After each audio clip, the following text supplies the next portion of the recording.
жастарды жаңа деңгейге чемпионат Европаға шығару үшін бізге қандай бапкер керек, Ермаш? Биылғы жыл қазақ футбол үшін өте нашар жыл болды деп айтуға болады, салыстырмалы түрде. Барсын, Андрей Карпович барсын, Рафаэль Оразбахтин барсын. Аяғы дірілдейтін ол массажный кресло ма не? Жетет, шын айт, жетет, көрдік. Несі жетет? 0.5, Ол бір көрдік. кезеңде өзі Ақтөбені айтып жатырмыз ғой. Ақтөбені жаңа қожайыны ретінде. Ол мысалы өзі футбол жақсы көреді. Өзі Ақтөбенің жанкүйері. неге біз мүмкіндік бермейміз? Неге біз оны шеттеп тастаймыз? Мәселен, Астанаға Бабаян өзінің біліктілігінің арқасында отыр ма? КПЛ-ді ма? Қайтадан Қайрат чемпион болады. Конкуренция жоқ. Астананың жағдайы анау болып жатыр, көріп отырсыңдар. Елімай енді 3-ші орын алу керек. Қазақстан кубогын жеңуі мүмкін. Оразбақтиннің өзін мойындамай жатқандар бар ғой әлі. Көрсетіп жатыр. Әлі мойындамай жатқандар бар ғой, содан қателік іздеп. Мен мойындамаймын. Міне. Бүгін бізде таза vibe Кешегі өткен жағдай хайп Бүкіл мемлекет менің контентіме дайын Егер талғамы болса, мені ютубтан қарай Бүгін бізде аман vibe Ассалаумағалейкум, құрметті достар, келе жатқан жаңа жылы құтты болсын. Аман Вайп YouTube арнасында кезекті соңғы жаңа жылдық подкаст. Ендеше біз бүгін менің достарыммен Қазақстан Премьер-лигасындағы жалпы Қазақстан футболындағы осы жылды қорытындылап, ең бір жақсы әсерлермен бөлісеміз. Бүгін қонақта қазақ футболын өз қалай айтшы еді? Өз пікірлері бар. Өміріне серік еткен. Вот Ермаш айтшы та, қош. Мені көп нәрсе майталман деп жатады енді. Қаймақтары да Жалпы тоқтардың 3.2% па? Европа футболды айтпайтын, қазақ футболын дәріптейтін достар, спорт журналистері Айбек Қабылша. Айбек, қош келдің. Барселона какай, Реал Мадрид ай-ай. Ермұхамед Мәуленнің сөздері бұл. Ербол Қайыров, Нұрсұлтан Құрман және жігіттер біз бастаймыз. Енді берекелі жыл болды. Бірінші сұрақ, енді қорытындылаймыз ғой. Биыл сендер үшін қазақ футболындағы ең маңызды орын алған оқиға, Ермаш. Жақсы ма? Жақсы, жаман, жалпы қандай әсерде болдың биыл? Биылғы жыл қазақ футбол үшін өте нашар жыл болды деп айтуға болады, салыстырмалы түрде. Нашар жыл деп айтуға. Қай жағын нашар? Қандай? Ұлттық құрама командамыз іріктеу жарысында дұрыс өнер көрсетпеді. Яғни әлем чемпионатына шыққан жоқ қой? Шыққан жоқ. Задача қойылды ма? Қойылды. Нәтижелер 6-0 деген сияқты матчтар болып қалды өкінішке қарай. Сол көңілге кірбің түсіреді. Ұлттық құраманың енді жаңа өз алаңында әсіресе Астана аренада ұтылған қатты бір аянышты ауыр тиеді ғой жанкүйерлерге. Мысалы мына Македонияға ұтылып қалдық 1-0. Негізі масқара мүмкіндіктер болды. Дастан Сәтбаев переклайнаға теп, штангаға теп кірмеді ғой енді соның бәрі. Енді ол сәтсіздіктер ғой оның бәрі. Фарт болмады дегенде ұлттық құрамада сол. Екінші жағынан мен үшін енді бір позитив жағдай дегенім бұл Қазақстан чемпионатының матчтарының енді соңғы бөліктері өте әділ өтті. Төрешілік шетелден Швейцариядан төреші келді, Португалиядан, Италиядан, Қырғызстаннан келді. Сол матчтар өте қызық болды. Мысалы Ақтөбе мен Қайраттың ойыны және соңғы матч Қайрат пен Астананың 1-1 болған ойын масқара трагедия, трагикомедия болып кете жаздады ғой енді. Тамасов гол соғып біткенде қазір басқаша сайрап отыратын ек дегендей. Спонсор іздеп отпайтын міне, пожалуйста. Сондай жағдай маған ұнағаны сол, ұнамаған анандай. Және Қазақстан кубогы ұнады маған. Қазақстан кубогының финалы, ұйымдастырылуы, сол жердегі жаңа ашылған новый стадион, Қайсар арена, ой, күшті, мен риза болдым. Қызылордада жүрдік қой енді 2-3 күн. Керемет әсер берді маған Қазақстан кубогы биыл. Өте тамаша болды. Айбек, сен ойынша, позитив көп пе, әлде биыл негатив көп пе? Негізі ұлттық құраманы бөліп алып қарамасақ, бәрі жақсы деп ойлаймын. Енді ұлттық құраманы біз шынымды айтайын, биыл әлем чемпионатына шығады деп ойлаған жоқ, үмітте болған жоқ. Тіпті білмеймін, енді бас бапкер Али Алиевтің өзінде де үміт болмаған шығар. Сондықтан енді оған бола бүкіл маусымды сәтсіз болды деп айта алмаймын. Қазақстан чемпионаты меніңше бір ең тартысты чемпион соңғы турларда ғана анықталған. Тіпті соңғы секундта Томасовтың маңдайшаға тиген соққысымен анықталған. Финал расымен Қызылордада керемет өтті және Чемпиондар лигасының топтық кезеңі араға 10 жыл салып келді. Реал Мадрид келді Қазақстанға. Сондықтан қуанатын нәрсе көп, ілгерілеу бар, үміт артты келесі жылға. соны айтамын деп 2025 ұмытып кеттім жылда. мен жаңағы қайраттың Реалмен ойнауы, Интермен жаңағы енді Арсеналмен ойнайды, Брюггемен ойнайды, күшті ғой былай қарағанда. Қазақ футболының Еуропаға танылуына бұл әсер етті. Сосын жаңағы ұнамай қалған заттардың ішінде тағы бірдеңе бар еді ғой. Анау бір бар ғой, залдың ішінде ойнайтын бір. Футзал. Футзал, иә. Сол ұлттық құрамасы шықпай қалды ғой. Футзалға жауапты енді адам бар арамызда. Қазір жауап береді. Өзі бас келді. Футзал жайлы айтпаймыз деді да. Енді футзал бұл Мен футзал жайлы айтқан жоқпын, анау қандай еді деп жатырмын ғой жаңағы. Соны футзал дейтін бе? Иә, соны білмей қалдым просто. жоқ, оны футзалдың бұл шыға алмауының басты себебі өздеріңіз білесіздер, Басшылықтың ауысуы. бір жыл бұрын басталған цикл ғой. Циклда қаншама Данияға қарсы, одан бөлек Арменияға қарсы сәтсіз ойындар болған. Сол кезде ұпайын алу керек еді. Одан бөлек қаншама жылдар бойы құрамда селекция дұрыс жүргізілмеген. Сосын біздің бразилиялықтар негізі ойын тағдырын шешіп жүрген. Олардың да жасы келді, қартайды. Соның барлығы жинақтала келе осындай нәтижеге алып келеді. Оған сен қазір келіп жұмыстан қаншама премия берсең де, оқу-жаттығу жиынын жасасаң да, қаншама чемпионатты ерте бастасаң да, әрқайсысы психолог болып, маман болсаң да, физиотерапевт болсаң да, ол көмектеспейді. Әруақ деп айтсаң да көмектеспей ме? Сондықтан біз биылдан бастап өздеріңіз көрдіңіздер, сол нәтижеден кейін ендігі цикл ол менікі. Ендігі циклда бізде қазір бапкер орнынан кетті, жаңа бапкер келеді. Одан кейін барып осылай неге Нұрсұлтан шықпай қалды деген кезде жауап бере аламын. Бұрынғылардың шаруасына біз жауап бере алмаймыз. Анау Алматы қаласының қазіргі әкімі бар ғой, Дархан Сатыбалды. Сол кісі мысалы бұрынғы оның алдында істеп кеткен әкім кім еді? Досаев. Досаевтың бордюрларына, Досаевтың негізсіз ағаштарды отауына жауап бермейді ғой. Сондықтан мен олар туралы ештеңе айтпаймын, бірақ алдағы жұмыстарыма болашақта жауап беремін. Қазақ футбол басты оппозиционері Ербол Қайыров не дейді екен? Биылғы жыл енді Ербол өзің үшін ерекше болды. Соны айта кетсең, не ұнады, не ұнамады, қазақ футбол дамып жатыр ма? Оппозиционер ма не ол? Иә, өзің солай санайды ғой. Оппозицияның патшасы деп айтуға болады. Иә. Бірақ өзімді оппозиция ретінде көрмеймін. Кандидат Қайыров емес, оппозиционер Қайыров десе сондай, иә, кәдімгі. Ауыстыру керек точно. Бұлардың телеграмдарын мен ауыстырып бере беремін. Аттарын мен ойлап табамын ғой. Қазақстан футболындағы бүкіл телеграм парақшаларының администраторы Ермұхамед Мәулен. Бәрінде бармын біразында. И бүкіл жарнаманың ақшасын өзіне алып тұрады. Чаттарына дейін ашып береді ғой, бұл жағынан бөлем. Өзімді оппозиционер ретінде көрмеймін, санамаймын да, тек турасын айтамын, ашығын айтамын, қарасын қара деймін. Ақ болса ақ деймін. Қоңырын ақ деймін. Жалпы жеке көз қарасым, жеке Сәл пікірім бар. бұрмалайыны бар да. 15 жыл бойы осы футболды жүрмін, Қазақстан футбол федерациясында істедім, лигада да істедім, әртүрлі басылымдарда, жобаларда жұмыс жасадым. Сондықтан да кейбір адамдарға, кейбір саясаткерлерге менің пікірім, менің көзқарасым ұнамауы мүмкін, әртүрлі қысым көрсетілуі мүмкін. Сондықтан да мен үшін ол жай ғана қағида деп айтуға болады. Сондықтан да Қазақстан футбол үшін өтіп келе жатқан 2025 жыл сәтті де сәтсіз деп айтуға болмайды. Себебі ұлттық құрамамыз әлем чемпионатына шығамыз деген осындай мақсатпен алаңға шықты. Дегенмен Әлиев өз жұмысын орындады, бірақ та ұлттық құрамада қалды ассистент ретінде. Футболшылармен сөйлескен кезде оларды түсінбей қалды. Өзі отставкаға кетті, бірақ та қалды. Ешкім түсінбейді, иә. Бірақ та осы жылдың екінші жартысы ұлттық құрама үшін өте сәтті болды. 2 рет тең нәтиже болды. Бельгиямен керемет ойнадық. Солтүстік Македонияға қарсы тамаша тартысты матч болды. Кейбір жас футболшылар мүмкіндік алды. Әлиевтің жұмысы да зор деп айтуға болады. Талғат Маролы Байсуфинов кезектерек ұлттық құрамаға бапкер ретінде келді. Келесі жылы шетелдік бапкер келуі әбден мүмкін. Енді Дастан Сатпаев, Кенжебек сияқты футболшылардың дәуірі. Кейбір футболшылар кетті, өз ұлттық құрамадағы мансаптарын аяқтады. Марочкин тағы берген, Исламбек Қуат сияқты, ертеңге Сергей Малый мүмкін басқа футболшылар кетеді. Қайраттың чемпиондар лигасында керемет ойыны, Айбек Қабылыш үшін қуаныштым, алғаш рет өзінің туған командасы Реал Мадридтік Реалдың ойынын өз көзімен көріп, влог түсірді, тамашалады деп айтуға болады. Реалға да жер болды. Көрдің ма сол кезде Реалды? Жоқ, Қазақстанда бірінші рет көрдім ба? Бақ шетелде көрдің емес пе? Көрдім мен.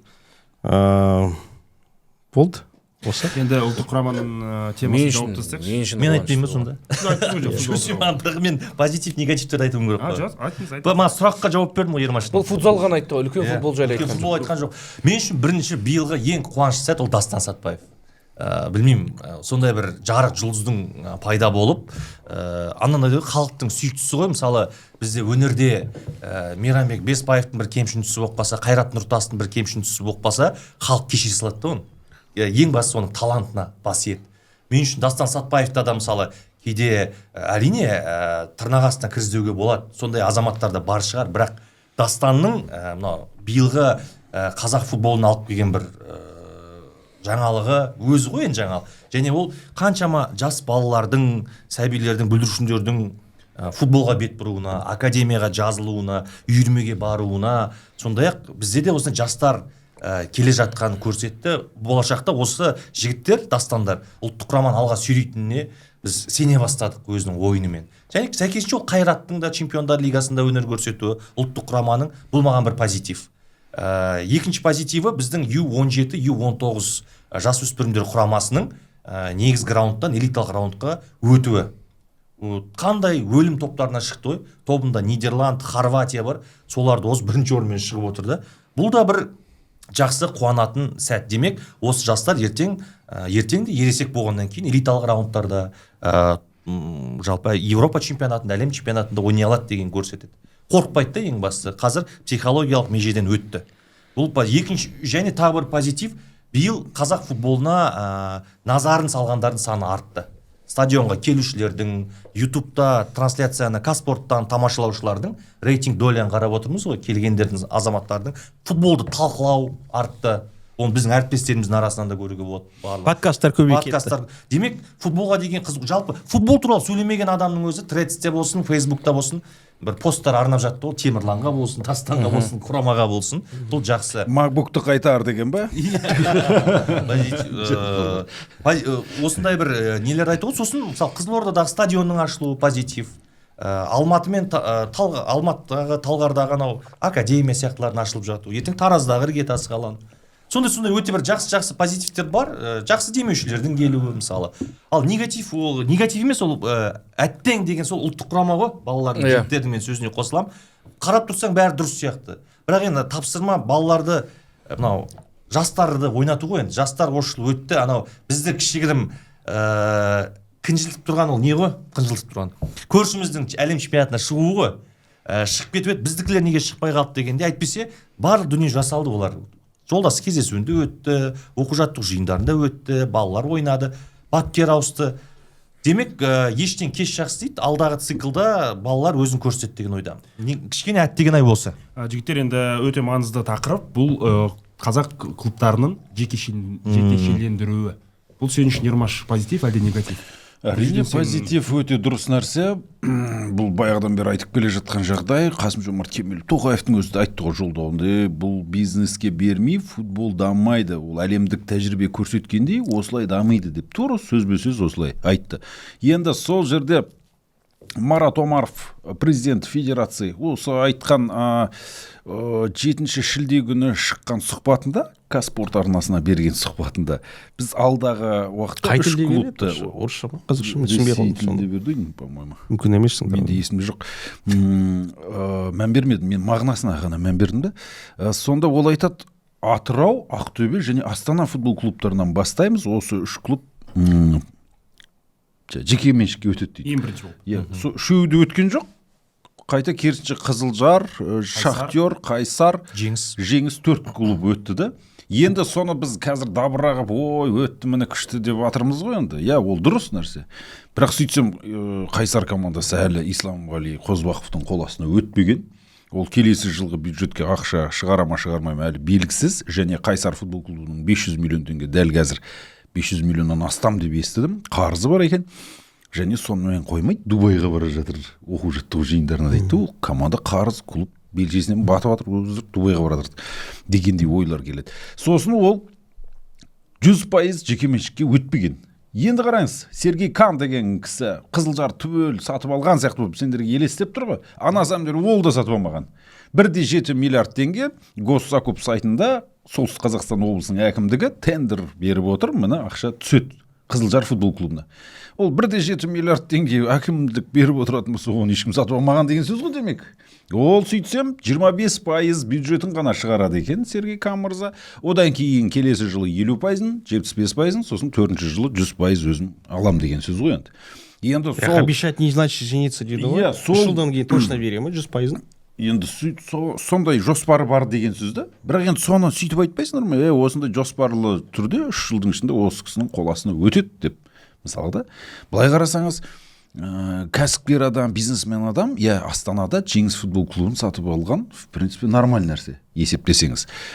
Бірақ енді Қызылжар деген футбол клубты сатып алды деген, мен де былай бизнеси тұрғыдан ойларыма қарасам, мүмкін емес. Қызылжар дейсің ғой, басқа да бар ғой клубтар. Мен қателеспесем, оның компаниялары Петропавлда орналасқан ғой. Жоқ, ТЭЦ емес па? Иә. Бірақ енді сонда да деймін де, сол әр өңірдің әрі мықты кәсіпкерлеріне қинап осылай жасайтын болсақ, ол да дұрыс нәрсе. Бірақ енді солай айтпаймыз ба? Ол толықтай өтпеген болатын болса, өз-өзімізді алдап отырмыз ғой демек. Екі клуб әлі өтпеген. Екі клуб өткен, әңгіме жоқ. Тимур Турловқа мен сенемін, ол алған сияқты. 55 миллионға.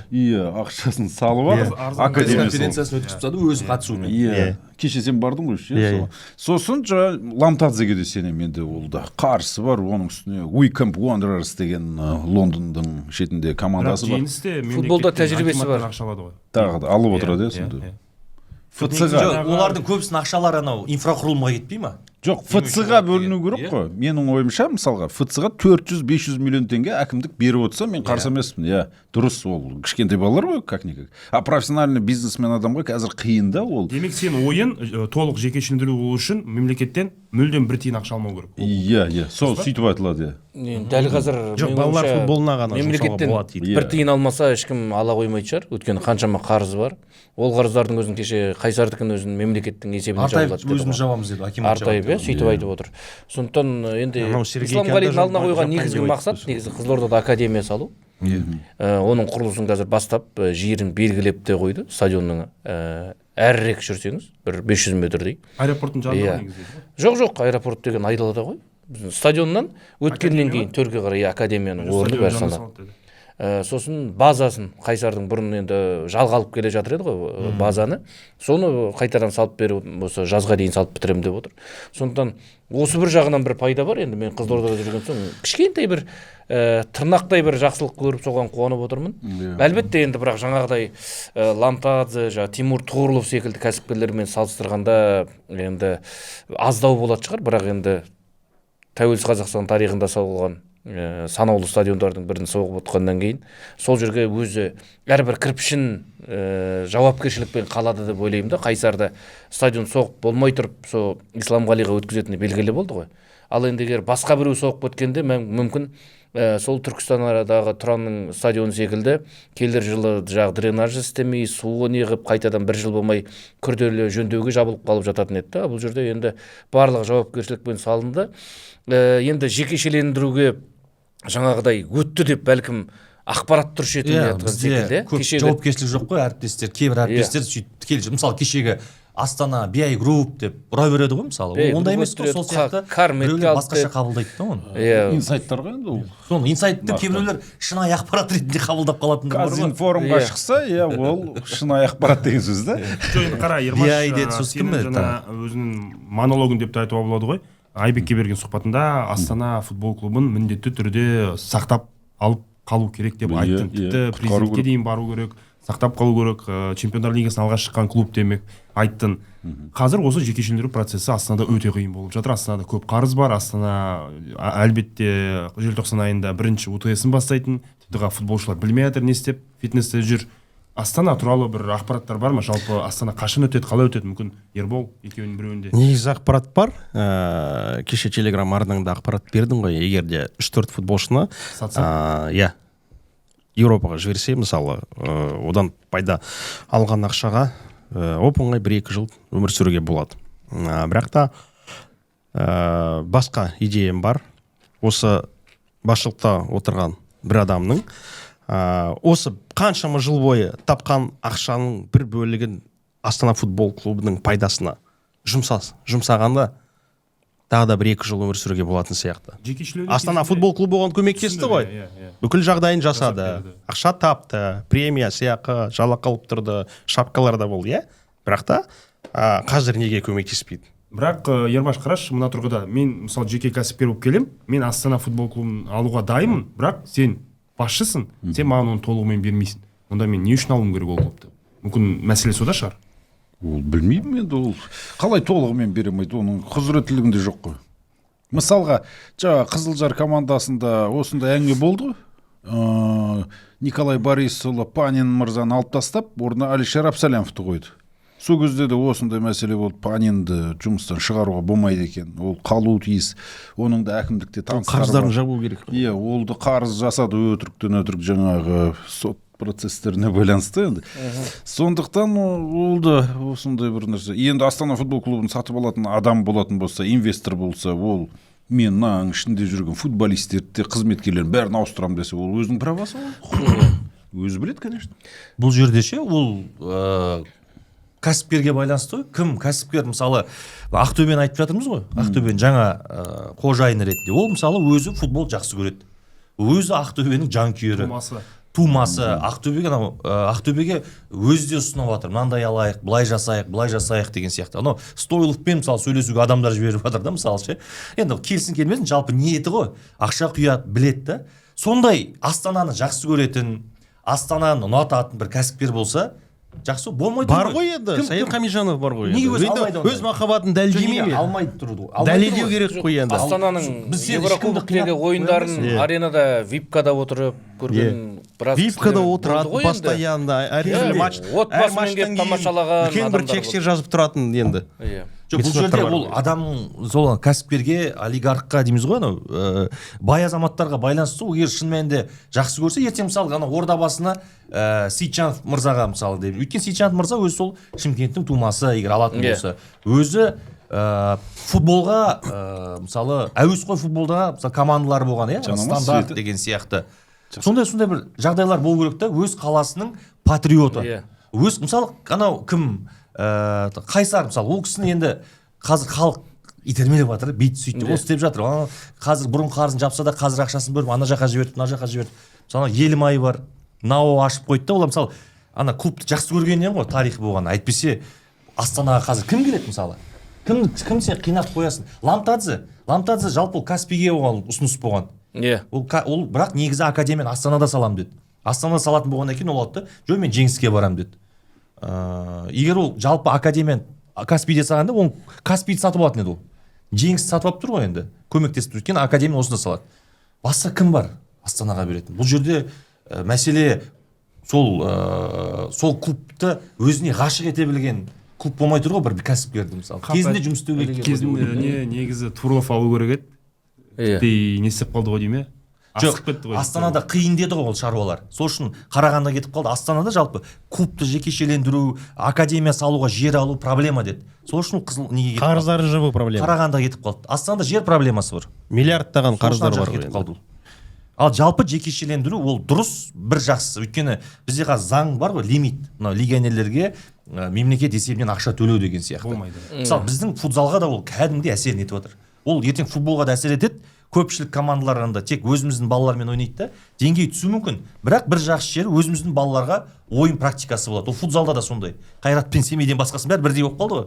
Енді грубо айтатын болса. Сондықтан жекешеленген клубтарға сол жақсы легионер алуға, енді инфрақұрылымнан бөлек клубтың чемпионаттың деңгейін өсіруге ғана пайдасы бар. Басқа дүние көріп тұрған жоқпын мен бұл жерде. Ірі клубтар, Тобыл, Ордабасы деген клубтарда жалпы қандай жаңалық бар? Неге бұл клубтар жекешелендірілмейді деген сұрақ? Неге бұлардан талап етілмейді? Өткен қазір Астана жекешелендіріңдер, тез табындар дейді мысалға. Көбісі жазады. Неге Тобыл мен Ордабасы туралы ешкім олай айтпайды? Тобылдың акциясының 50% Әлімжан Қалдияровта ғой. Сол себепті осы футбол клуб акционер немесе инвестор іздеп жатқан жоқ. Сол құтылса ма бізде 50% бизнесмен деді? Енді Астананың жалғыз асыраушы Самұрық Қазына болды ғой. Енді ол қазір қаржыландырмаймыз деген соң барып байбалам сап жатыр ғой. Жоқ, мен үлкен бір проблеманы көріп тұрған жоқпын. Себебі егер де Самұрық Қазына шынымен де ақша бермеген кезде бюджеттер бар былай. толықтай отказ беріп жатқан жоқ самұрық қазына.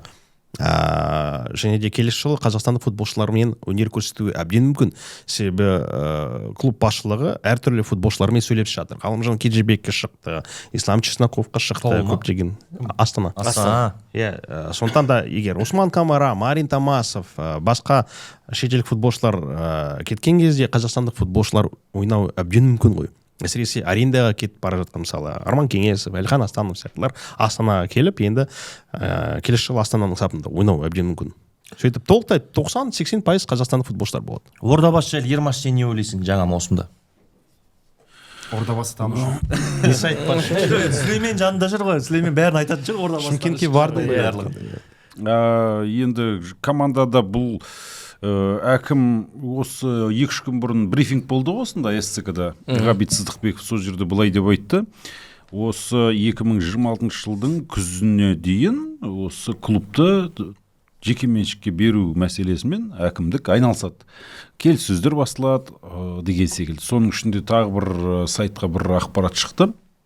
Ол Сейчанов деген кісі, сол кісі алып қалу мүмкін, қызығушылығы бар, келіссөздерге отырсақ талқылайық деген сияқты. Ол кісілер де айтыпты солай. Отырар аудан тумасы. Сондықтан 2026 жылы басталады бұл әңгімелер. Ал негізі клубтың мен байқауымша жаңағы раздевалкасын жасаған, стадионды жөндеген, сондай шаруашылық жағдайы жақсарған. Және осы наурыз айында базасы дайын болады, сол жақта тұрады енді қаланың сыртында новый кәдімгі пайдалануға беріледі 10 жыл. Жап жаңа деп айтыңыз. Новый дедің ба? Иә. Жап жаңа. Новый год болайын деп жатыр ғой. Мынау келе жатқан жылғы жылы құтты болатын шығар Ордабасы үшін. Негізі енді уақыт бар, өйткені жаңа жылға дейін көп клубтар енді жекешелендірілмейді ғой, бұл факт қой. Сондықтан келесі жылда бұл процесс қиын ғой, иә.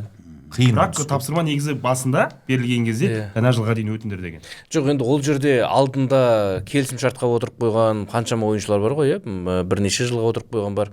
Сол қарыздар бәрі жабылып, құтылғаннан кейін кәсіпкерді алатын кезде бір қарыз жоқ, затты алатын шығар енді.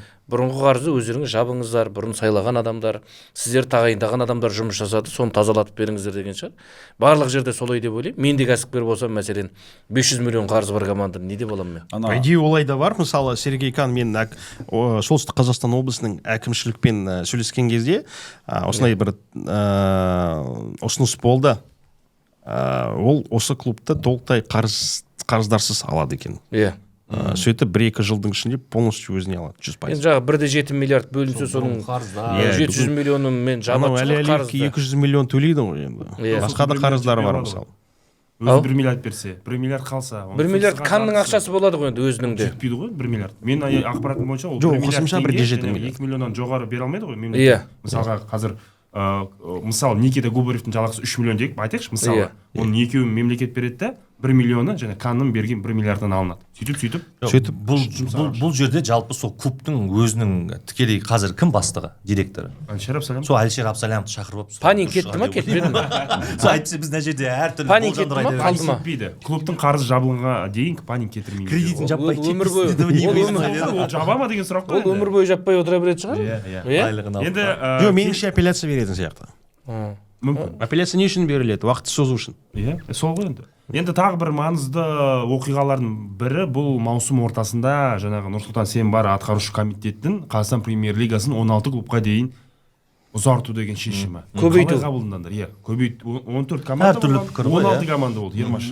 Негізі 12 команда еді ғой, иә? Бастапқыда. Негізі, иә. Бастапқыда солай айтты. Жоқ, ол негізі мен бұлай жобалағанда 8 командаға дейін қысқарту керек деген ойдамын жалпы. Неге? Сондай қысқартса. Сонда бірінші лига мықты болайын деп тұр ғой. Бірінші лига мықты болады, және стадиондар нормально, мықты командалар қалады, және сен әр сенбі жексенбі сайын сенде Тобыл Ақтөбе деген орталық матчтар болады ма? Нормальный матчтар көре бастайсың да, мысалға Ұлытау мен Атырау деген сияқты ойындарды. Ұлытау, Атырау деп айттық, бірінші лига. Бірінші жақсы матч болды ғой енді. Келісілген сияқты. Ну я поработаю с мысалами, да? Поработать. Жоқ, бұл жарайды мейлі 8 матч үлкен қалалар, бірақ қалған өңірлерде футбол қалай дамиды мысалы. Енді осыны біз қанша жыл болды предлагать етіп айтып келе жатырмыз. Оның да енді қиын да істеу. Мысалға мен айтып отырмын, екінші лиганы біз 4 конференцияға бөлейік деген идея көтеріп жүрмін да бұрыннан бері. Өйткені 4 лига болатын болса, қазір мынау осы биыл әуесқойлар арасында чемпион болды БКС деген команда, СТС деген командалар бар. Соларды сәл кішкене бүйтіп қолдау жіберсең бар ғой, негізі екінші лигаға ойнап кететін ақ деңгейі бар, мен саған айтайын. Сондықтан екінші лиганы егер 4-ке бөлетін болсақ, онда аудан орталықтарындағы кейбір командалар да жарысқа қатыса бастайтын еді, мысалға. Алысқа шу қажет болмайды ғой. Әрине, Атырау, Орал және Маңғыстау, Ақтөбе 4-ін екінші лигаға қосып жіберсе, в принципе нормально. Оның өзі дәу негізі, но пойдет. Сосын мына Өскемен, Семей, Павлодар өңірін Петропавлмен қосып тұрып бір регионға жіберсең, өте тамаша болады. Қостанай, Ақмола үлкен шығын бұл жерде жол ғой. Иә. Ұшаққа кетіп қалады, не кетіп қалады? Логистика. Егер автобусқа отырып барып ең тиімді осы мына Қазақстан бірінші лигасында жалпы футбол тұрғысынан алып қарағанда ең тиімді жер бұл локация Шымкент. Барлығы бар ма? Шымкентте болсаң, сен Қызылордаға да автобуспен барасың, Түркістанға да автобуспен барасың, және Шымкенттің ішіндегі командаларға енді былайша айтқанда жаяу барасың, Таразға барасың, Алматыға да автобуспен бара бересің. Өте тиімді, және бұл кейбір бірінші лиганың клубтарына 40 миллион, 30 миллион теңге ақша жұмсауға болады. Мен қателеспесем, Сан-Марино, Лихтенштейн сияқты елдерде бүкіл чемпионат бір стадионда өтеді. Анау не ғой? Мысалы, бұл жердегі дұрыс айтады, мысалы жігіттер, бұл логистика ғой. Мысалы бізде қарапайым футзалдың өзінде мынау Ақтаудан бюджеті аз команданың Ақтаудан Семейге ұшуының өзі пәленбай миллион ақша алып кетеді. Жолы бар, гостиницасы бар, анау бар, мынау бар. Сондықтан бұл жерде логистика мәселесі дұрыс. Мысалы Европада, Латвияда чемпионатты қарайтын болсаң, көлігіне отырады да, неге отырады да, барып салады, ойнай салады, үнемдейді екен. Сөйтіп сәйкесінше клубтардың саны көп. Бізде де бағана БКС сияқты командаларда ақша егер мысалы көп болса, олар қатысатын еді. Олар да сол ақша болмағаннан кейін қатыса алмай отыр ғой лига. Ал жалпы бағана өзің айтқан атқару лигасы бар ғой. Исполкомда біраз азаматтар бар. Ол жерде мысалы Қайрат Сәбетайұлы Боранбаев, Турлов бар, Ламтадзе деген сияқты мырзалар. Ол жерде мысалы сол жиналыс болғанда қырылады осылай бағанағыдай. Клубтардың санын азайту керек дейді біреу көбейту керек дейді. Сен не азайтсақ, мыналарға сол кезде өмір сүрмеу керек па, мына жақта футболды өлтіріп жатсың дейді. Анау азайту керек дейді. Өйткені менің ойыншыларым тек қана табиғи жасанды емес, газонда ойнау керек дейді деген сияқты. Оның шешімі былай ғой, былай жасалынған ғой. Негізі процесс көп мемлекеттерде тура осылай негіз. Қара, 8 команда қылудың, енді былай қарап тұрсаң ақымақтық болып елестеуі мүмкін, бірақ оның пайдасы мынандай ғой. Мысалға сен легионер аласың, Еврокубокты ойнайсың. 4 командамыз Еврокубокты ойнайды. Міне 10, 11, 12, даже легионер көп болсын. Ол дұрыс нәрсе негізді, назамамда деле. Сонда олар 8 команда былай ойнайды, ал біздің бірінші лига сол кезде жаңағы осы Атырау, Ұлытау, Жетісу, Көкжетпес бәрі бірінші лига барған кезде бірінші лигада автоматически күшеймей ма? Сол күшейген кезде ол жерде легионердің шектеуі бар. Ол тарихтан белгілі. 3-ақ легионер алуға болады. Кейбір жылдар вообще легионер болмайды. Және 2008 жылғы бір бала лимитчик алаңда ойнау керек 100%. Дұрыс па? Ол дегеніміз Қазақстан Under 19, Қазақстан 21 деген командалардың күшеюіне әсер алып келеді. Биыл міне сен Нұрсұлтан айтып отырсың, Under 19 шығып жатыр ғой элитный раундқа. Қаяқтан шығып жатыр, өйткені легионер болған жоқ практически. Лимит болды. 2007 жылғы балалар биыл бетон ойнау керек болған, ойнады. Сол балалар ғой 2007 жылғы балалар қазір Under 19-ның негізгі бөлігі. Солар күшейтіп отыр. Соның арқасында игровой практикасы көп болғаннан кейін ойнап отыр. Даже Қайраттың біраз футболисті заменге отырып қалып жатыр да, мысалы, алынбай қалып жатқандар бар. Өйткені конкуренция мықты. Жетісайдан, басқа да командалардан, Шымкенттен алынып жатыр. Енді қараңыз, бірінші лига осылай күшейген кезде, ол жақта сол лимитімен тұра береді. Қазақстандық футболшылар ойын практикасын алсын десең, міне ойнайтын жер табылады. Мысалы, көбісі айтады, Астана командасында Марат Быстров, Марочкин, Эльхан Астанов, бүкіл сборный Қазақстанның футболистері жетеуі сол жерде заменде отырады. Сол отырмасын сол жерде. Бірінші лиганың командасына барсын. Бірінші лигада ақша болмаса, жалақы аз болса кім барады енді қарасаңшы, Қазақстан премьер-лигасының өзінде жалақы аз командаға бармай отыр ғой олар енді. Сол конкуренция болғаннан кейін мысалы қазір күшейеді. Қазір Қазақстан бірінші лигасында Шахтер деген алпауыт дәу үлкен ірі ұжым тұр. Онымен конкуренцияға ешкім түсе алмайды. Ол 100% бірінші орын алады. Қазақстан бірінші лигасының 2026 жылғы жеңімпазы Қарағандылық Шахтер. Былтыр да сөйтіп айтып едік қой. Қазір ол өздері отказ берді ғой енді, өздері отказ Былтыр да берді. Шахтер бәрін қыра жояды деді. Каспий бірақ шықты ғой. Келесі жылы конкуренті жоқ қой да вообще. Неге? Тараз бар ғой. Тараз қазір 500 миллион теңгелік қарызымен ол конкурент бола алмайды. Тұран бар. Тұран бар. Тұран вообще жабылудың аз алдында тұр. Жетісаймен қосылмаса енді. Жайық енді достарымыз құрметпен Шахтерға, Турловқа қазір тайталасатын ешкім жоқ қой, расымен. Сол сияқты ғой, бірінші лига күшейген кезде. Сонда сен Таразға сенбейсің? Сенбеймін әрине. Дидарға ше? Дидарға да сеніп тұрған жоқ. Дидар молодец, жақсы жігіт, бірақ но команда сондай қиын жағдайда тұр ғой. Енді екінші орын алып шығып кетсе мен қуанамын, конечно, молодец деймін. Жоқ, Тараздың түлектерін жинап жатыр. Мәселе онда емес қой, Тараз болсын, басқа болсын, бәрі ортақ қой, бәрімізге ортақ нәрсе ғой. Просто бұл жерде бірінші лига күшейген кезде сен ойласаңшы, жаңағы мысалы қазір 8-дікке кірмеген командалар, 8-ден төмен, Ордабасыдан төмен болған клубтардың барлығы Қайсар, Жетісу, Оқжетпес жоқ. Так, кім бар? Ұлытау, Тұран, Атырау, осы клубтардың барлығына, Шахтерді қос, басқасын қос, соның барлығы бірінші лигада ойнаса сен ойлашы. Ақша да болады, бәрі болады, бірінші лигада күшейеді. А мына жақта топтар қалады кәдімгі, реально топтар. Соның ішінен екеу шығады, екеу түседі. Бұл жерде ше, Ермаш, ана неден ғой тенденция, бағана біріншісінен айтып кетті, U19, U17-лер деген оларда анау тұрақты ойын практикасы бар да апта сайын. QG лигада ойнайды. Тағы сенбі-жексенбі. Соның бір эффектісі бар да. Еврокубокке сосын зор әсерін тигізетін 8 команда, календар азаяды ғой, ойындардың саны азаяды, бірақ ойындар качественный ойындар, қырғын ойындар. Әр сенбі сайында, және сол арқылы сен 8-ақ ойын турда 4-ақ матч болғаннан кейін сен не істейсің? Сен уже нормальный әдемі стадиондарда ойнай бастайсың. Ол стадионға қазіргідей 3200 жанкүйерге мейді, уже 12.000, 14.000, 15.000-нан полный стадион жинап отырасың. Мысалы, Елімайдың бүкіл матчына келіп жатыр. Қазір Ақтөбенің матчында полный стадион болады. Қайрат бар ғой, Қайратта да нормально келеді ғой. Сол сияқты сондай топовый матчтар болады. Және сен оны жылжыталасың, бұл айда жылжытасың, ұлттық құрамаға 10 күн бересің, мамыр айында 15-нен 24-не шейін сборныйға дайындыққа бересің, олар ойын өткізеді. Жаздағы УЕФА-ның датасына 10 күн бересің. Еврокубок басталған кезде кейбір матчтарды кубокқа лақтырып жібересің. Осындай қызықты жағдайлар болады да. Осы жағынан бұл тиімді, және құрамында 12-13 легионері бар. Тобыл, жаңағы Ақтөбелер бір-бірімен ғана конкуренцияға түскен кезде, ішіндегі ең әлсізі 7-8 орында Оқжетпес пен Ордабасы сияқты болып қалған кезде, олардың сапасы артқан кезде Еврокубокте де нәтиже болады. Біздің қазіргі мақсатымыз Еврокубокте 15-ші орынға дейін ұрып бару. Болды. Чемпиондар лигасында 2 командамыз ойнап тұру деген бұл үлкен жер. Бірінші лигадағы командалар ше сонда. Оларға қараусыз қалып кетпей ме? Бізде бірінші лига дегенге бірінші қарайды ғой. Қазақстан кубогы бар. Ол Қазақстан кубогында КПЛ-де жүр. Жоқ, бұл жерде 16 команда деген ол бірінші кезекте ана не ғой, 6 ай шығып жатыр. Бұл жерде лицензия беруді қаталдату керек, болды. Сол мәселемен қазір айналысып жатыр. Ана стадионға дайын емес та кірмейсің. Келесі жол жанкүйерлерің өзі талап еткеннен кейін стадион жөндей бастайсың. Ана Каспийге де сондай мысалы. ВС аренада ойнамайсыз деді, жас қанатты ремонтта деді. Газон төсеп жатыр. Мысалы Атырауда сондай. Каспий футбол клубы Түркістанда ойнайын деп жатыр ғой. Түркістанда, анау Қызылордада, Атырау, Астанада.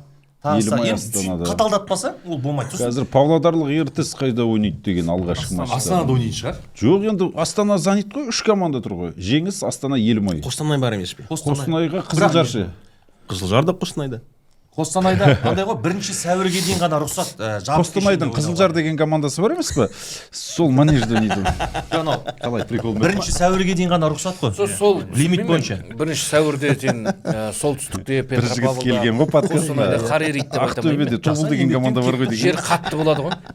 Тастай болады. Манежде ойнай бермейді ғой. Жаздың ортасына дейін ойнап шықты ғой манежде Тобыл былтыр. Мамырға, мәселен, Наурыздың өзін Астанада біз мамырда тойлаймыз ғой. Әшейін бар. Наурыз көзі жықпай тудың үшін сен сәуірдің өзінде Наурыз көзін далада жемейсің ғой Астанада. Тамаққа кетіп қалдық. Жоқ, мәселен деймін да. Ал сен футбол ойнау деген ол білмеймін анандай екен, қиын мотивация болады. бар ғой, сосын 16 команда бір жағынан ол не деп Ал білімді екенсің, ақыры тексерейік. Наурыз көженің құрамын айтшы ма? чемпионатында командалар саны артып жатыр ма? Артып жатыр. Сол сияқты көптеген аймақтарда инфраструктураны дамыту үшін ол қажет деп ойлаймын. Сен командаң премьер-лигада ойнамаса, саған әкімдік те қатты мән бере қоймайды. Соған да назар аудару керек. Сол. Негізі мен қайта 16 командадан қызық көріп отырмын. Келесі жылы қызық болады. Енді тек қана топ матчтарды ғана көре берсең де білмеймін енді жағы. Секілді команда. Перестің суперлигасы сияқты болып кетеді ғой. Ол бөлек шығар, бірақ басқа командалар. Аустрия чемпионаты сондай, мысалға Шотландия сондай жүйемен ойнайды. Так что, в принципе. Оларда 12 команда ғой енді Австрия мен Шотландияда. Көбейтіп жіберді ғой енді. Басында 8 деді ғой. Ербол, сен ойын. Ермаш 8 команда дейді. Жігіттер айтады, жоқ 16 әдемі дейді. Міне, былай ғой. Қоя салыңдаршы деп айтамын. КПЛ 8 команда. Жыл сайын реформалар бірде-бір рет әлем және Еуропа чемпионатына шыққанда жоқпыз, иә? Манежер саламыз дейміз. Сондықтан өзгерте беру керек шыққанша. Біздің футболды биыл қуантқан тағы да бір жаңалық, ол Қайраттың Чемпиондар лигасына шығуы. Оны мына комментаторлар айтсын. Оны міне Ербол Қайрат пен Айбек Қабылшан сұрап өткені, жеребе өткеннен кейін мен есімде Айбек сен Қайрат 12 ұпай жинайды деп айттың. Айбек Ербол сен 8 ұпай жинайды деп айттың. Мен последний орын алмайды деген не. Ербол жаман нәрсе айтқан жоқпыз ғой. Сондай задача қою керек деді. Жаман нәрсе айтқан жоқпыз. Айыптаватқан жоқ қой. Жай былай айтып жатыр. Жоқ, Ерболға айтып жатырмын. Мен 4 деп айттым, ақталып жатыр да, мен 8 емес, 18 деп айтады тасына қалады. Жаман нәрсе айттым, тегін ұпай ғой ауадағы. Сондықтан айта берейік. Қайраттың Чемпиондар лигасындағы дебютына қандай баға бересің? Оң баға беремін. Білдім мен негізі осындай қиын болатынын. Дегенмен әйтеуір жақсылық өтудің өзі чудо. Жақсы дүниені айтайық та, енді ана жерде кіл қазақтың балдары жүр. Айтыңдар. 7-8 қазақтың баласы алаңға шығып жатыр. Негіз құрам бар, қосалқы құрам бар. Енді сондай жігіттерді өзіміз арқасынан қағып жарайсың деп, Темірланды Европаға жіберуіміз керек. Дастан Челсиге барған алғаш қазақ деп сөйтіп айтып жатып, бұлар дым жинамайды десек, одан не болды? Біздің бұл футболға қосқан сонда бір жақсы сөзімізді қимаймыз ба? Сондықтан қазір маған айтады бәрі, сол кезде айтып едім ғой бәрі. Тағы да айтамын мен қазір, келесі жыл тағы шықсын, тағы 15 ұпай жинаймыз деп айтамын да. Енді мен жаман нәрсе айтып жатқан жоқпыз ғой. Құдайдан түйе сұрасаң, бие береді дейді. Ал енді Қайраттың биыл шығуы керемет жаңалық. Ол Реал Мадридті әкелу ол бөлек әңгіме. Енді Интер Миландық Интер, Лондондық Арсенал, жағы спортингтердің өзі оңай емес мәселені. Сондай деңгейде ойнап жатырмыз. Сондықтан тек жақсылықты көреміз. Темірлан Анарбековті айтқан жоқпыз биыл. Жыл жаңалығы деп мәселені. Қазір тіпті Дастан Сәтбаевтан да есімі біздің кем емес. Елде көп аталып жатқан бір ойыншы болса, ол Темірлан Анарбеков. Ұлттық құрама тұрғысында да Еврокубок тұрғысында да. Футболдан не бар болды қандай секциялар болады ғой, Астана қаласында бір клубтар көп қой, жаңағы 14, 12, 13 жастағы бала. Солардың ішінде бар ғой, 4-5 вратардан пайда болған ғой. Баяғыда сондай кезде ешкім вратаға тұрмайтын еді ғой. Қазір вратар болғысы келіп жатыр. Бұрын ойнай алмайтын адамдар қақпаға тұрғызып бір момындау біреу тұрғызып қоятын еді ғой мәселен. Сәл өзі қақпашы деймін. Кезінде маған да қақпашы бол деген кезде басында футболға қатысқан кезде анау 2 гол жіберген сайын алмасып тұратын еді ғой. Тез 2 голын жібересің де алға шығып кете салатын еді ғой мәселен. Ал қазір енді Темірлан Анарбеков бар мәселен, уже қақпашыдан-ақ жұлдыз жасауға болатынын. Ол қазақтың да баласы қақпашы бола алатынын көрсетті ғой. Осы күнге дейін бүкіл Қазақстан премьер-лигасында Чемпиондар лигасында гол салған қақпашылар өзгеріп болып кетті. 2025 жыл қазақ қақпашыларының жылы деп айтсақ болады да футболда. Өйткені Мұхамеджан Сейсен де мысалға ана Бельгияға қарсы матч, сырт алаңда ғана Македонияға қарсы матч қалай керемет тұрды. Енді Еврокубокте тұрды, біраз сейфтермен көзге түсті ғой. Заруцкий қалай күшті тұрды. Темірлан енді вообще звезда болды. Оның ортасында жүрген Шерхан Қалмырза Реалға қарсы Куртуалармен араласады дейді қазір.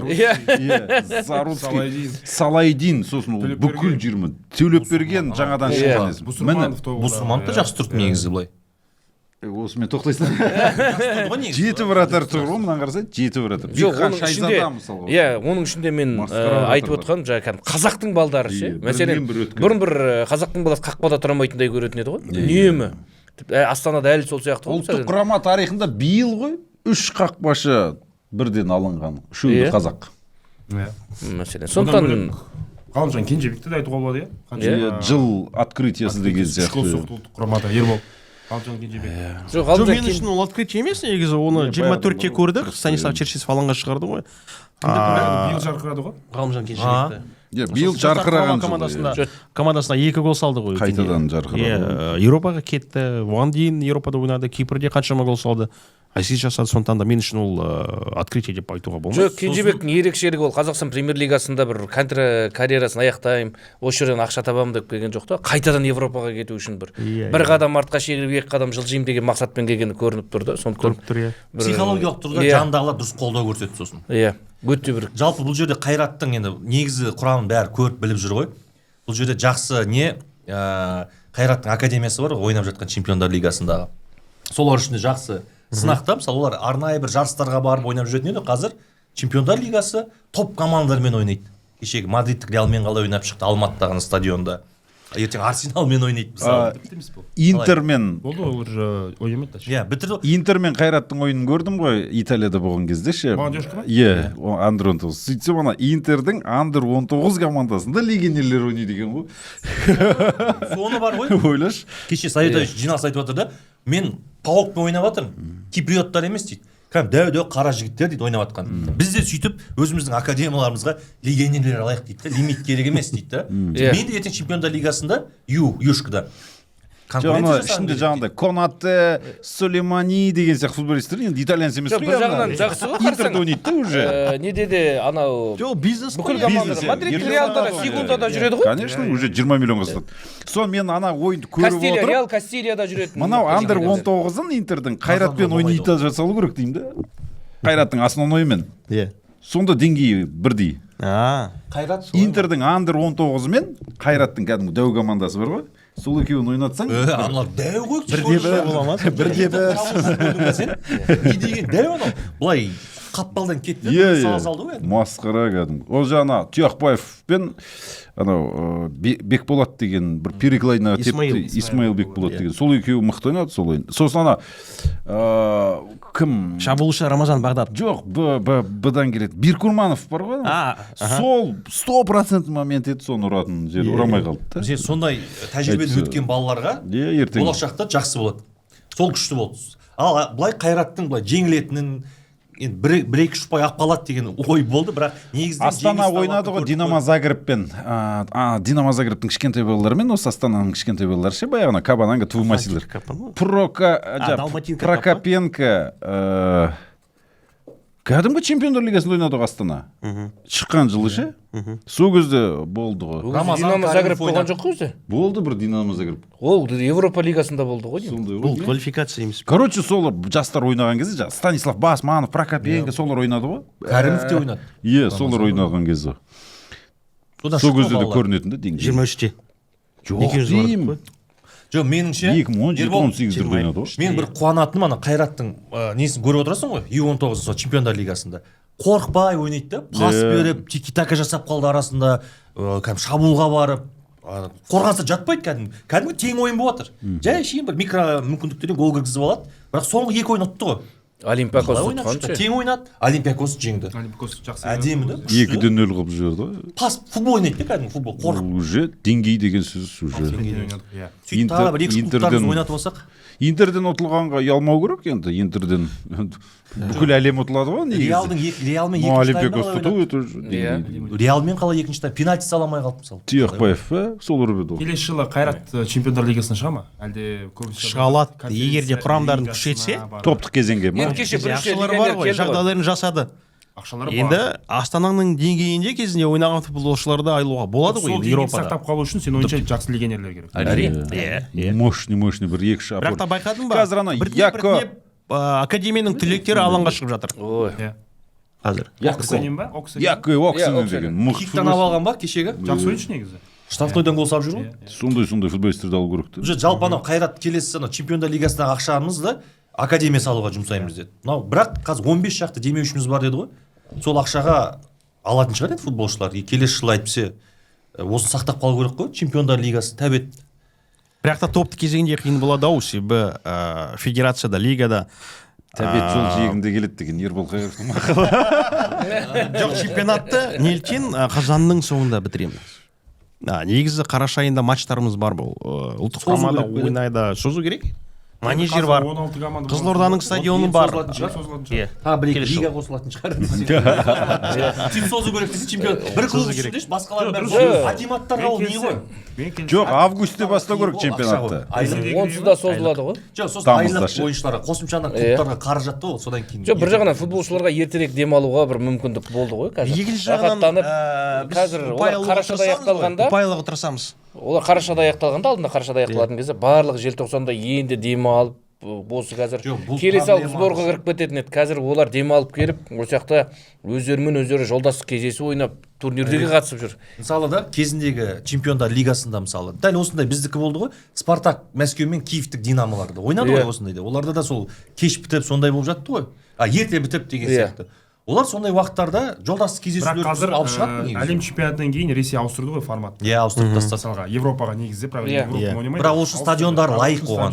Лайық. Меніңше Сондай стадион осындай керек. бізде де стадион болса, онда Енді моментті қарастыруға болады. Қайсар үлгі болып тұр ғой енді қазір Қызылорданың стадионы секілді стадион схеманы соғылып жатса. ауыстырғымыз келді ғой, ауыстырған жоқпыз, кетіп қалды ғой. Енді ол қиын сұрақ. Ана стадион қиын. Қазір 10 манеж салып беремін деп айтты ғой. Мақсат қоямын, 10 манеж салып беремін деп 2015-16 айтты. онда ана ненің стадион Исландияның чемпионаты сияқты.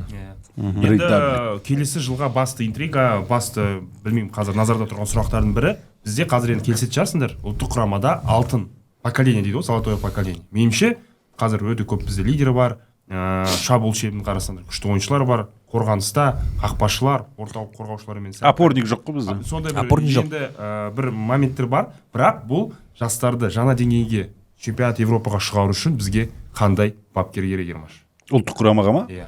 Массимо Каррера керек бізге. Жоқ, қалжың сен ойынша Талғат Маруалына мүмкіндік беру керек пе? Жоқ. Бұл жерде бір факт бар, момент бар. Жоқ. Бізде официальный ойындар негізі Иә. қыркүйек айында ғана Иә, басталады. ұлттар лигасы дейді ғой. Март айында Астанада не Ана өтеді? лига өтеді, ана жарыс бар ғой Және тағы. сериясы деген қалай да? Мастерс. Африка. Қоя сал оны.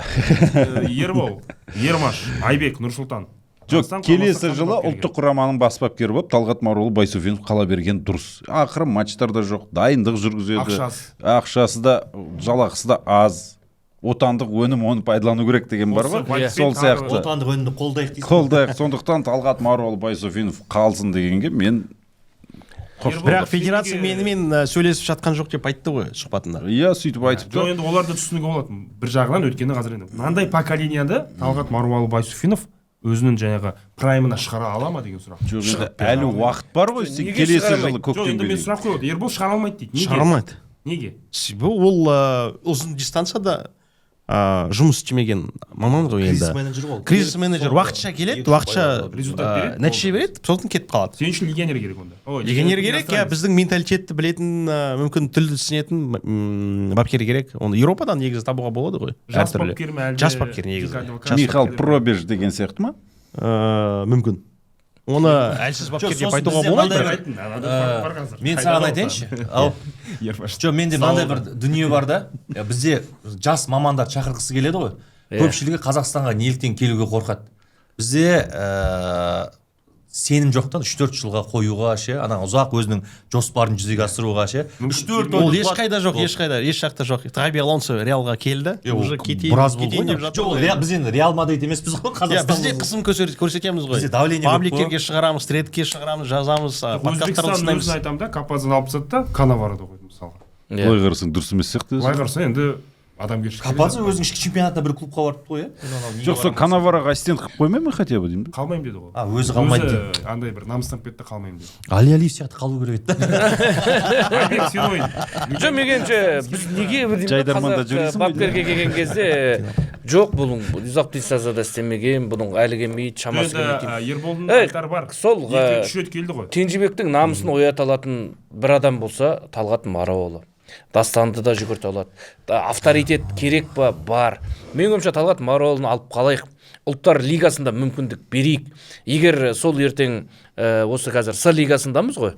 Иә? С лигасынан расымен сол Адиевтің нәтижесін қайталаймай жатса, ол кезде рахмет дейміз. Ал қазір біз өзіміздегі күмәнмен, менсінбеушілікпен, бұл кісінің деңгейі сол ұлтау, анау, мынау деп жібере салайығымыз деп Оны отыр да. неге клубтар шақырмайды? Кімді? Талғат Маруалы Байсуфиновты. клубтар неге шақырмайды? Ақтөбе неге шақырмайды? Тобыл неге шақырмайды?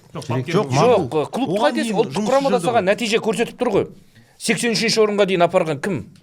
Қазақстанда Талғат Маруалы ғой. Не үшін енді қазір қарасай тағы да қазір енді соңғы 0-5 ұтылдық, Францияға 0-8 соңғы ойында ұтылдық. Францияға кім ұтылмай жатыр? Францияға кім ұтылмай жатыр? 0-8 есебімен? Иә. Мықтылау, ол бір ойында гол кіретін кезде кіріп кетеді. Бразилияда ұтылды ғой алаңда 7-1 болып. Деңгейі сондай емес, мәселен.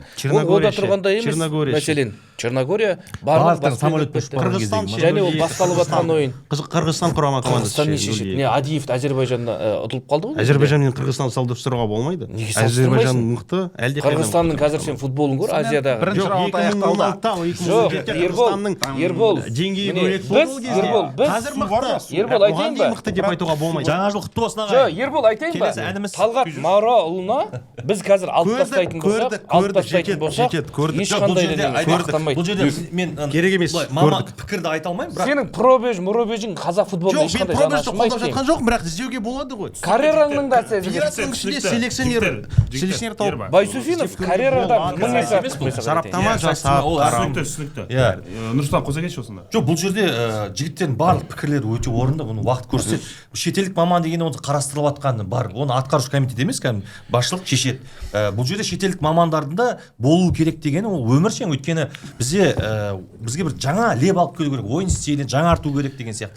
Бірақ енді жігіттер кешірім өтінемін, мінекей жаңа жыл келді.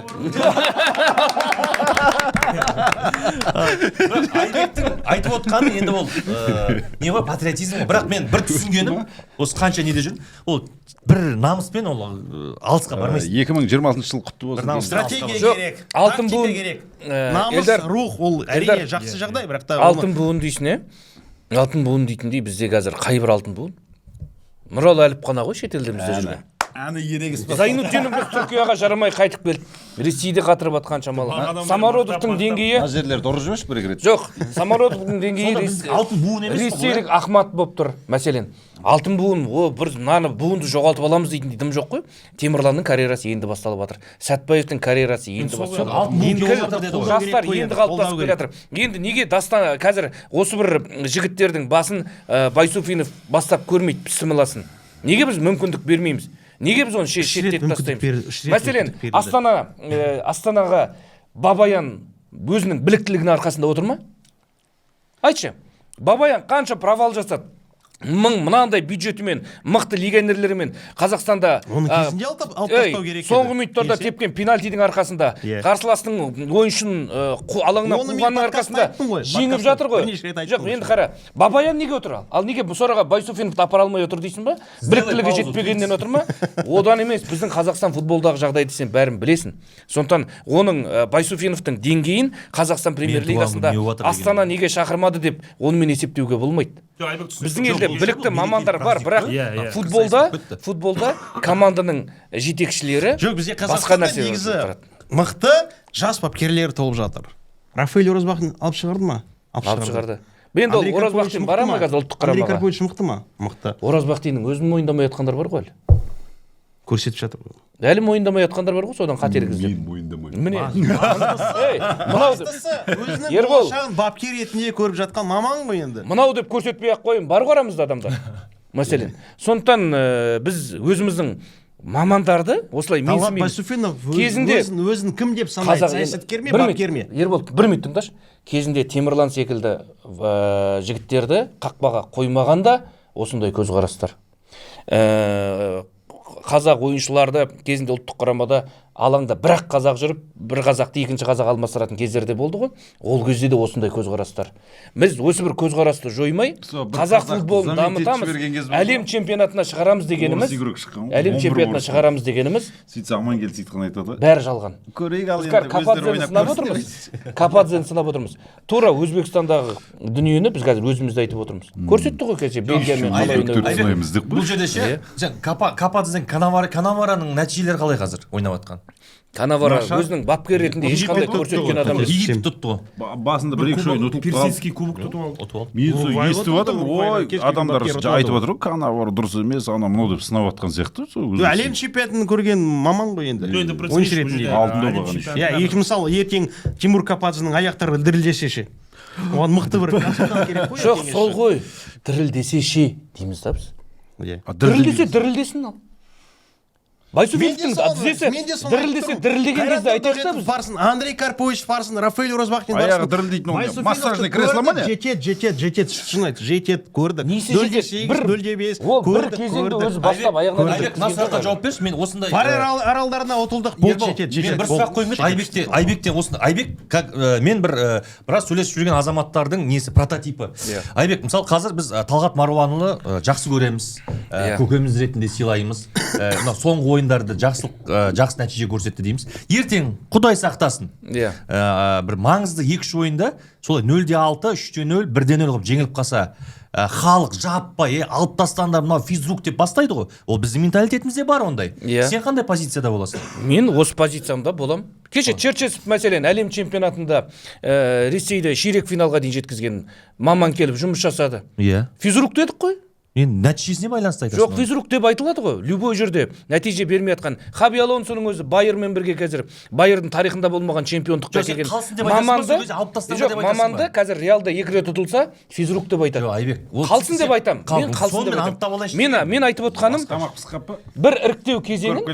бір іріктеу кезеңін осы ұлттар лигасы ғой алдымызда тұрған. Сол іріктеу кезеңін Маруалына берейік. Мен айтып тұрмын, содан кейін барып жағы кім сияқты Адиевке де бердік қой.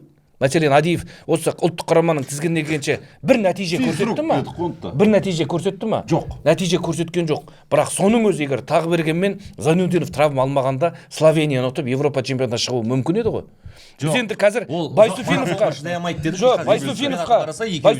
мүмкіндік берсек, болды Ахматты да қара, анау деңгей бөлек қой. Мәселен клубтық деңгей. Қазір Маруалына біз мүмкіндік беруіміз керек. Ұлттар лигасында ол тізесі дірілдейтін шығар. Ертең жеңілдесе оны жек қоятын шығар. Баяғыда мен хабардан осыдан неше жыл бұрын 15 жыл бұрын бағдарламада Қайрат Адамбеков деген техникалық директор болған, иә. Сол кісі келген кезде айтқан, неге біз ұлттық құрамаға қазақ мамандарды қоймаймыз дегенде, ертең ол жеңіліп қалса, оны жек қояды. Бізде сондай ғой менталитет сондай. Жесін, желінетін Талғат Байсуфинов қой. Талғат Маруалынан сұрау керек. Жоқ, Талғат Маруалынан сұрау керек. Сіз қазір жеңілсеңіз, сіздерден жек қояды, сіз соған дайынсыз ба? Шыдайсыз, біз сізді до конца қолдап береміз, осы іріктеу кезеңін аяқтайсыз. Дайынсыз ба? Дайынмын дейді. Талғат Маруал асыл бөліп қалмайды ғой барып. Жоқ, бізде ше Айбек неге мынандай? Айбек, сен жаңа жыл болып отыр, Айбек, кішкене көңіл күйіміз отырайықшы. Жоқ, шынымен ғой, біз неге қазақтарды осындай кемсіте береміз деймін да мен. Маруалына берейік та. Кемсітпейміз, керісінше қолдаймыз. Айбек, саған маған ұнайды да, мынандай позицияны мен түсінбеймін осы. Сен жандырмашы оны? Сен бүйтесің да. Біз аман вайпта отырмыз. Бүйтесің, мүмкіндік берейік дейсің да. Бердік қой біз деп андай. Барселонаның жанкүйерлері болады ғой. Елдардың пәтерінде қонақта отырмыз, жігіттер ұрыспайықшы. Суаресті алып тастайық деп біз ойнамыз. Жоқ, мынандай да. Жеңсе ертең Байсуфин жеңсе, біз жеңдік деп шығады бәрі. Жеңіліп қалса, Байсуфин жеңілді дейді да бәрі. Бүкіл бапкерді. Тренер кінәлі ғой. Мәселен қара. Онда сөйтіп айтайық, ұлттық құраманы кім жаттықтырмады осы күнге дейін? Қай-қайдағы Беранек, Барадюк, Пахомов. Көрінген иттің итақайы келді ғой. Мәселен, иттің итақайы келді ғой. Бір қазақтан қызғанып отқан қызметімізді кім істеді? Красножан да келді ғой кезінде. Қазақстанды бірдеңе жеткізді ма? Станимир Стойлов келді мәселен. Стойловта түк көтермеді. Билек болды мысалы үшін. Айбек, сен мені естіп жатқан жоқсың. Мен сен естіп тұрмын. Мен саған айтып тұрмын. Именно шетелдік маман керек деп айтып жатқан жоқпын. Жастар керек. Кім бар жастарда? Кападзе сияқты ұлттық құрамамен бірге өсіп келе жатқан маман керек. Нұрдәулет, Оразбахтин, Жұмасқалиев, Карпович сияқтылар керек. Болды. Байсуфинов қалды. Мен айтып тұрмын, Байсуфинов қазір өзін көрсетіп, Байсуфинов құрметін көрсету керек. Біз жағы кешегі ана Исламбек Қуаттарды бәрін кетсін деп атқан осы көзқарас, тағы бергендерді пенсияға шығарып атқан осы бір көзқарас, мынау шал болды деп. Міне бір өз көзқарас. Байсуфинов шал болып қалған дымы жоқ қой. Анчелотти жас 78-ге келгенше Реал жаттықтырып жүрді ғой. Оны да кетсін деп баяғыда айтты. Бірақ ол қайта әлсін чемпиондар лигасы ұтып көрсетті ғой. Маруал да осылай өзін көрсетеді. Мен айтайын, осы іріктеу кезеңін біз бермесек, бұл ұлттық қазақ бапкерлерінің барлығының аузына құм қойып, төбесіне топырақ тастағанмен бірдей болады. Кеше ұлттар лигасында бекер тұрған жоқ. Как возрождали Спартак. Массимо Каррера сурет тұр екен жерде. жігіттер болды енді соңғы Қалжың достар, бұл жерде эмоциясымен кейде әзіл қалжыңдасып отырсақ дұрыс түсініңіздер. Көңіл күй ғой менеке. Жай Айбек оталып кетті. жоқ просто маған Ербол қазір бітті жей береді да, қалай бітеді ол? Подачасы Факт беру керек қой, факт. өмірлік подачасы сондай, сондықтан сен оған ілініп қалмасай оған. жігіттер қысқаша Ермаш келесі жылда не күтесің? Мен ба? Қысқа нұсқа, иә. Реформа күтеміз. 2026 жыл Қайрат қайтадан Чемпиондар Лигасының топтық кезеңіне өту керек, тұрақтылық керек өйткені бізге. КПЛ-ді ма? Қайтадан Қайрат чемпион болады ғой. Конкуренция жоқ. Астананың жағдайы анау болып жатыр, көріп отырсыңдар. Елімай енді 3-ші орын алу керек. Қазақстан кубогын жеңуі мүмкін. Егер керек болып жатса по ходу сезона дегендей. Басқа кім бар? Тобылдан сенім артам. Қазір Ақтөбе жаңадан қайтадан құрылайын деп жатыр, оларға сенім артам ой отырмын. Но кім біледі? Может күшейіп кететін шығар. Тура қазір мен составын да білмеймін, қалай айтамын мен енді. Жеңіс, қайдам. Сол күшейетін командалар осылар. Сосын жаңағы Чемпиондар Лигасынан бөлек біздің тағы бір осы командаларымыздың бір енді Тобыл жаңа кубок иегері. Ертіс. Енді Премьер Лигаға енді шығып жатыр ғой енді олар.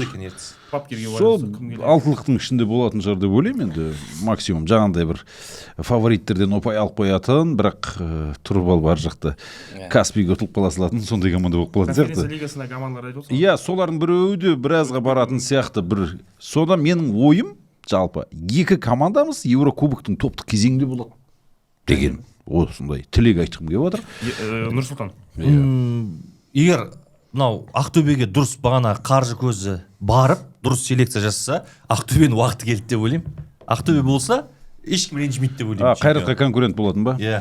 Енді ол енді жаңағындай ғой, енді ақшаға байланысты. Сол. Енді ана кісінің тәбеті зор ғой, мысалы тыңдап отырасың ғой, қалай істеп әркіммен кіммен келіссөздер жүргізіп жатқанын қарасаң, ана ақшаны былай өзіне қызығушылығын қарасаң, болу керек сияқты енді. Енді иә, бірден екі аяқтан кірем деп тұр ғой.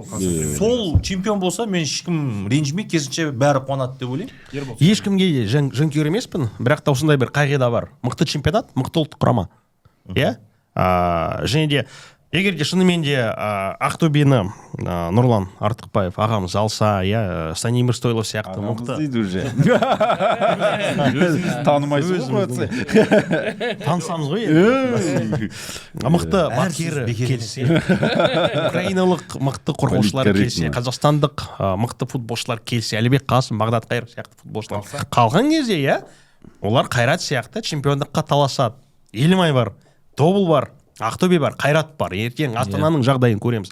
Ордабасыны көреміз, иә. Асқат Сейсенбек не қатырады, Андрей Мартин не көрсетеді деп. Егер де мықты 5-6 команда чемпиондыққа таласқан кезде, біздің деңгейіміз көтеріле бастайды. Ұлттық құрамамыз да көтеріледі. Айбек, сен тілегіңді білеміз, бұл Талғат Маруанын қалдыру. Талғат Маруанын Қайсар жайлайшы. Қайсар әлбетте келесі жыл сол алғашқы 10-дық Ферапонтов таңғалдырады мен ойымша. Өйткені оған қазір Ферапонтовтың алдына бір керемет бір мақсат чемпиондыққа ілігу деген қойып жатқан жоқ енді. Мақсат деген кезде, мақсат бәлкім бір кубокта мақсаты бар ма, мақсаты жоқ па? Жеребе сәтті болып кетсе, және Қайсар қазір алам деген бірнеше ойыншылары бар. Соларды расымен алып ойын жүріп кетсе, бәрі мүмкін, бірақ әр кетсе алғашқы алтылық болады деп ойлаймын. Мен бірақ меніңше келесі жыл тағы да Қайрат чемпион болатын секілді. Ол да күшті сценарий. Өте мықты команда. Енді ал басты оған конкурент расымен сол Елімай мен Ақтөбені көремін. Ал Астананың жағдайы қазір қиын болып тұр. Сондықтан Астананы әзірге қосамын. Астананы бір қыстан кейін күшейіп кетеді. Тобылда білмеймін бірше андай бір чемпион болуға бірдеңе 31 мамыр күні бір мощный бір нападающий сатып па?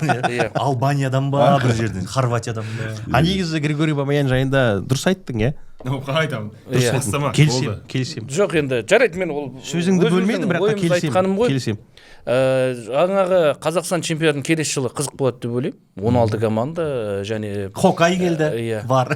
Біраз стадиондар жақсарып жатыр.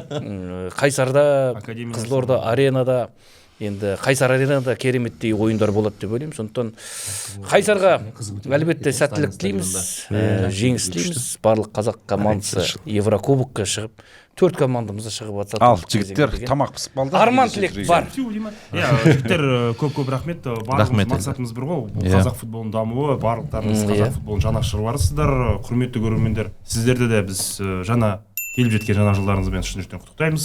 Ауырмаңыздар, сырқамаңыздар, қазақ футболының жетістіктерін бірге көрейік. Жігіттер, сіздерге көп рахмет біздің каналға тіркеліп. Жылқы жылы жылқылар сияқты кісінеп жүре беріңіздер деп. Алтай туралы ештеңе айтпадым ғой десе. Жылқы жылы оқ жетпестің жылы болсын дей ма? Бүгін бізде таза vibe. Кешегі өткен жағдай хайп. Бүкіл мемлекет менің контентіме дайын. Егер талғамы болса, мені ютубтан қарай. Бүгін бізде аман vibe.